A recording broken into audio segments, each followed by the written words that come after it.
আসসালামু আলাইকুম। আজ বৃহস্পতিবার। বাংলাদেশ বেতার কক্সবাজার। স্থানীয় খবরে স্বাগত জানাচ্ছি Mohammad Shahed.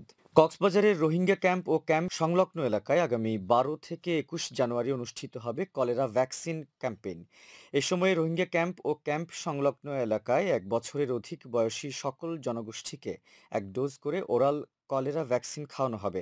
Culture for cholera positive diarrhoea রোগীর সংখ্যা বৃদ্ধি পাওয়ায় স্বাস্থ্য অধিদপ্তরের রোগ নিয়ন্ত্রণ শাখার নির্দেশনা অনুযায়ী এ সিদ্ধান্ত গ্রহণ করা হয়। আজ জেলা ইপিআই স্টোর সম্মেলন কক্ষে জেলা স্বাস্থ্য বিভাগ আয়োজিত সংবাদ সম্মেলনে এসব তথ্য জানানো হয়।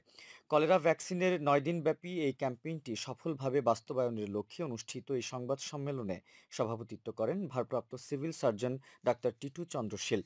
সভাপতির বক্তব্যে তিনি বলেন, ১২ থেকে ২১ জানুয়ারি সকল রোহিঙ্গা ক্যাম্প সহ উখিয়া উপজেলার ৫টি ইউনিয়ন, টেকনাফ উপজেলার হোয়াইকং ও নীলা ইউনিয়ন, রামু উপজেলার খুনিয়াপালং ইউনিয়ন এর পুরাতন ২ ও ৩ নম্বর ওয়ার্ড এবং নাইক্ষ্যংছড়ি উপজেলার ঘুমধুমের ১ ও ৩ নম্বর ওয়ার্ডে ১ বছরের অধিক বয়সী সকল জনগোষ্ঠীকে ১ ডোজ ওরাল কলেরা ভ্যাকসিন খাওয়ানো হবে, যার মধ্যে স্থানীয় রয়েছে ৪,০৭,৯৯৭ জন এবং রোহিঙ্গা ৯,৪৮,৫১৭ জন।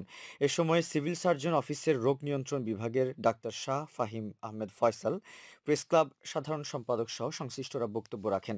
সংবাদ সম্মেলনে জেলা স্বাস্থ্য বিভাগের কর্মকর্তা ও গণমাধ্যম কর্মী সহ সংশ্লিষ্টরা উপস্থিত ছিলেন। এসো দেশ বদলাই পৃথিবী বদলাই, এই প্রতিপাদ্যে নতুন বাংলাদেশ গড়ার লক্ষ্যে টেকনাফ উপজেলা প্রশাসনের উদ্যোগে তারুণ্যের উৎসব ২০২৫ উদযাপিত হচ্ছে। আজ এ উপলক্ষে উপজেলা প্রশাসনের আয়োজনে র্যালি ও আলোচনা সভা অনুষ্ঠিত হয়। বৈষম্য বিরোধী ছাত্র আন্দোলনের শিক্ষার্থী, উপজেলা পরিষদের কর্মকর্তা ও রাজনৈতিক নেতৃবৃন্দের অংশগ্রহণে র্যালিটি উপজেলা পরিষদ চত্বর হয়ে পৌরসভার প্রধান প্রধান সড়ক প্রদক্ষিণ করে। র্যালি শেষে উপজেলা পরিষদ পাবলিক হল মিলনায়তনে সহকারী কমিশনার ভূমি আরিফুল্লাহ নিজামীর সভাপতিত্বে এক আলোচনা সভা অনুষ্ঠিত হয়। এতে প্রধান অতিথি ছিলেন উপজেলা নির্বাহী কর্মকর্তা শেখ এহসান উদ্দিন। উখিয়ার কুতুপালং টিভি টাওয়ার এলাকায় সড়ক দুর্ঘটনায় একজন মোটরসাইকেল আরোহী নিহত হয়েছেন। আজ সকাল 11:30টার দিকে এই দুর্ঘটনা ঘটে। শাহপরী পুলিশ ফাঁড়ির অফিসার ইনচার্জ মাহবুব আলম এ তথ্য নিশ্চিত করেছেন। তিনি জানান, নিহত লিকু মার্মা নেত্রকোনার দুর্গাপুর উপজেলার অবনী মার্মার পুত্র।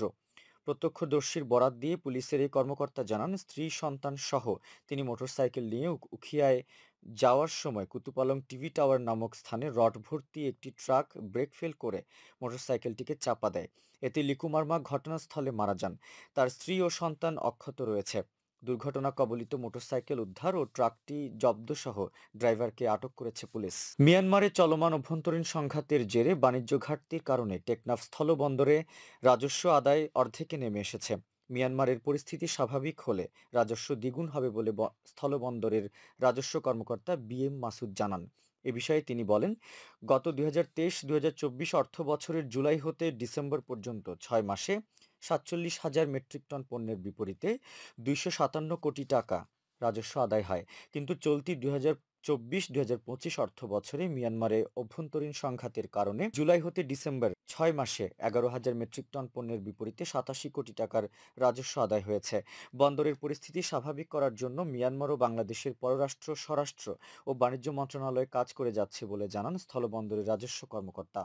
আবহাওয়া, আগামীকাল দুপুর ১২টা পর্যন্ত ২৪ ঘন্টার পূর্বাভাসে বলা হয়েছে, অস্থায়ীভাবে আংশিক মেঘলা আকাশ সহ আবহাওয়া শুষ্ক থাকতে পারে।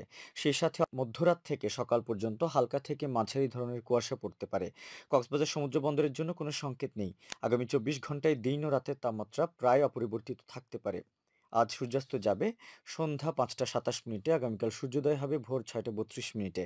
আজকের সর্বনিম্ন তাপমাত্রা ছিল ১৭.৫ ডিগ্রি সেলসিয়াস এবং সর্বোচ্চ তাপমাত্রা ছিল ২৫ ডিগ্রি সেলসিয়াস। এখন জানিয়ে দিচ্ছি বাঁকখালী নদীর মোহনা ও সংলগ্ন এলাকার সামুদ্রিক জোয়ার ভাটার সময়সূচি। আজ জোয়ার শুরু হয়েছে দুপুর ১২টা ৩১ মিনিটে, চলবে সন্ধ্যা ৭টা ৫ মিনিট পর্যন্ত।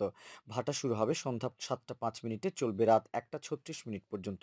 পুনরায় জোয়ার শুরু হবে রাত ১টা ৩৬ মিনিটে, চলবে আগামীকাল সকাল ৭টা ১২ মিনিট পর্যন্ত। সবশেষে পর্যটক বার্তা। পর্যটন নগরী কক্সবাজারে আগত ভ্রমণ পিয়াসুদের সাগরের পানিতে নামার পূর্বে সাবধানতা অবলম্বন করার জন্য অনুরোধ করা হচ্ছে। যারা সাঁতারে দক্ষ নন তাদের পানিতে বেশি দূর যাওয়া উচিত নয়। ভাটার সময় স্রোতের সাগরমুখী টান প্রবল হওয়ায় সাগরের গভীরে ভেসে যাওয়া এমনকি প্রাণহানির আশঙ্কা থাকে। সেই সাথে পর্যটকদের স্বাস্থ্যবিধি মেনে চলার পরামর্শ দেওয়া হচ্ছে। খবর শেষ হলো। আমাদের পরবর্তী খবর প্রচারিত হবে আগামীকাল সকাল ৯টা বেজে ২৫ মিনিটে।